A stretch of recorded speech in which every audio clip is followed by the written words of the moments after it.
Hello hi नमस्कार and I welcome to career point.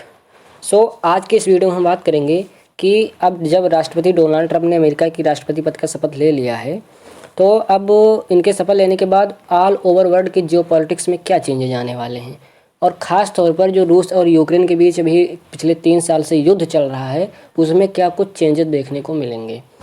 तो देखिए, डोनाल्ड ट्रंप अपने चुनाव प्रचार के दौरान ये बात बहुत ही कॉन्फिडेंस के साथ बोल रहे थे कि हम राष्ट्रपति बनने के तुरंत बाद ही रूस और यूक्रेन के बीच चल रहे युद्ध को हम समाप्त करवा देंगे।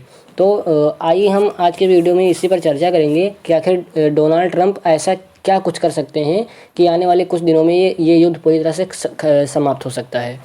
तो देखिए, जो डोनाल्ड ट्रंप हैं वो रूस यूक्रेन के बीच चल रहे संघर्ष को ख़त्म करने के लिए एक रणनीति प्रस्तुत की है उन्होंने, और उनकी योजना में कूटनीतिक हस्तक्षेप है, आर्थिक उपाय और वार्ता को सुगम बनाने के लिए रणनीतिक नियुक्तियां शामिल हैं। अब हम बात करेंगे कि उनका कूटनीतिक प्रयास क्या हो सकता है इस युद्ध को समाप्त करने के लिए। तो देखिए, राष्ट्रपति ट्रंप जो हैं वो अपने दूसरे कार्यकाल का जो पहला इंटरव्यू उनका हुआ था उसमें उन्होंने यूक्रेन में युद्ध को तुरंत समाप्त करने की अपनी मंशा व्यक्त की थी। उन्होंने इस संघर्ष में यूक्रेनी राष्ट्रपति व्लादिमीर जेलेंस्की की भूमिका की आलोचना की थी। देखिए, यहाँ पर बहुत ही बढ़िया पॉइंट यहाँ पर है, गौर करने वाली बात है कि उन्होंने व्लादिमीर जेलेंस्की की भूमिका की आलोचना की थी और रूसी राष्ट्रपति पुतिन के साथ संवाद फिर से शुरू करने की योजना पर जोर दिया था। तो ये है उनका कूटनीतिक प्रयास कि एक दूसरे को मंच पर लाएंगे और कूटनीतिक संबंध के जरिए उनको उनके बीच जो है बातचीत फिर से शुरू करेंगे, और उसके साथ साथ कुछ आर्थिक दबाव भी बनाने की कोशिश करेंगे रूस के ऊपर कि वो मतलब बातचीत करने के लिए राजी हो जाए यूक्रेन के साथ। देखिए, रूस को शांति वार्ता की ओर प्रेरित करने के लिए ट्रंप ने चेतावनी भी दी है कि संघर्ष जारी रहता है तो रूसी वस्तुओं पर सख्त प्रतिबंध और शुल्क लगाए जाएंगे।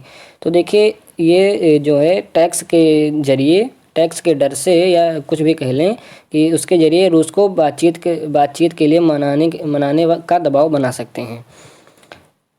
उन्होंने पेट्रोलियम निर्यातक देशों के संगठन, जिसको ओपीईसी के नाम से जाना जाता है, तो उनसे भी जो है तेल की कीमतें कम करने का आग्रह किया है ताकि रूस पर अतिरिक्त दबाव बनाया जा सके।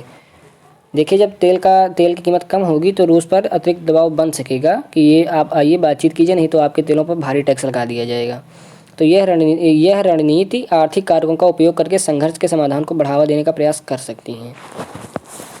अब बात करें अगर हम कि रणनीतिक नियुक्तियां क्या हो सकती हैं इनकी, तो ट्रंप ने सेवानिवृत्त लेफ्टिनेंट जनरल कीथ केलाग को यूक्रेन के लिए विशेष दूत के रूप में नियुक्त किया है। जो उनके रिटायर्ड लेफ्टिनेंट जनरल कीथ केलाग हैं उनको यूक्रेन के लिए विशेष दूत के रूप में नियुक्त किया है। उनका काम क्या रहेगा? उनका काम ये रहेगा कि वो 100 दिन के अंदर संघर्ष को समाप्त कराने की जिम्मेदारी उन्हें दी गई है।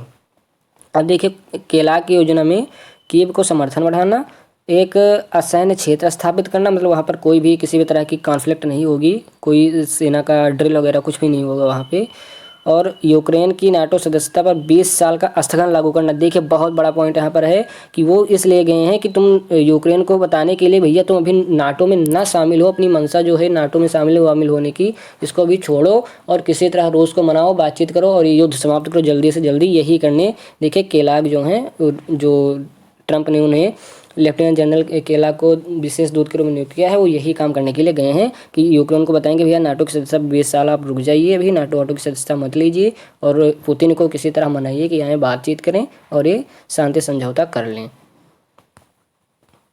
आगे की चुनौतियाँ आप क्या हो सकते हैं इसमें? अब बात करें अगर उनके आगे आने वाली चुनौतियाँ, तो देखिए कोई ज़रूरी नहीं कि इन सब करने के बाद रूस यूक्रेन का युद्ध समाप्त हो जाएगा, पुतिन पूरी तरह से मान जाएंगे, अमेरिका के सभी जो पॉलिसीज़ हैं उन पर वो एग्री हो जाएंगे, ऐसा संभव हो नहीं सकता है पूरी तरह से। तो देखिए, इनके बावजूद भी मॉस्को और कीव दोनों फिलहाल वार्ता से पहले अपनी स्थिति मजबूत करने के लिए युद्ध के मैदान में बढ़त हासिल करने का प्रयास कर रहे हैं। देखिए, अगर बातचीत करेंगे तो देखिए यहाँ पर संधि समझौता होगा, लेकिन उससे पहले दोनों चाहते हैं, रूस भी चाहता है, यूक्रेन भी चाहता है कि हम अधिक से अधिक क्षेत्र कब्जा कर लें, या रूस ये चाहता है कि हम यूक्रेन में अधिक से अधिक क्षेत्र कब्जा कर लें, और जो कीव है वो चाहता है कि हम अधिक से अधिक अपना जो लैंड है उसको हम बचा लें। तो इसके लिए देखिए दोनों जो हैं सेनाएं और बढ़त हासिल करने के लिए युद्ध अभी ज़ोर शोर से लड़ रही हैं। अब रूसी सैनिक क्या है कि रूसी सैनिक यूक्रेन के क्षेत्रों में आगे बढ़ रहे हैं, जबकि यूक्रेन ने रूस के कुर्स क्षेत्र में घुसपैठ करने का प्रयास किया है। अब शांति की संभावना अनिश्चित बनी हुई है, क्योंकि दोनों पक्ष कोई बड़ा समझौता करने के संकेत दे नहीं रहे हैं अभी। तो अब हम इसका ये निष्कर्ष निकाल सकते हैं कि देखिए, ट्रंप की रूस यूक्रेन युद्ध को संभालने की रणनीति में त्वरित कूटनीतिक प्रयास, आर्थिक दबाव और वार्ता को सुगम बनाने के लिए रणनीतिक नियुक्तियां शामिल तो हैं, जिनका उद्देश्य संघर्ष को समाप्त करना है। लेकिन यूक्रेन में युद्ध को समाप्त करने के लिए ट्रंप की योजना के बारे में देखिए अभी कुछ कहा नहीं जा सकता है कि पुतिन इनकी योजनाओं को मानेंगे, इन पर एग्री हो जाएंगे, आएंगे, बैठकर बातचीत करेंगे और संधि करके ये जो है युद्ध को समाप्त कर देंगे। तो अब देखना होगा आगे क्या कुछ होता है। इसके लिए आगे ट्रंप क्या डिसीजन लेते हैं, कुछ टैक्स लगाएंगे, क्या करेंगे रूस के ऊपर, जिससे रूस के ऊपर दबाव बने और वार्तालाप के लिए तैयार हो जाए। तो आज की वीडियो में इतना ही। Thanks for watching and visit again in this channel. और अगर अभी आपने चैनल को सब्सक्राइब नहीं किया है तो please subscribe the channel. Thank you.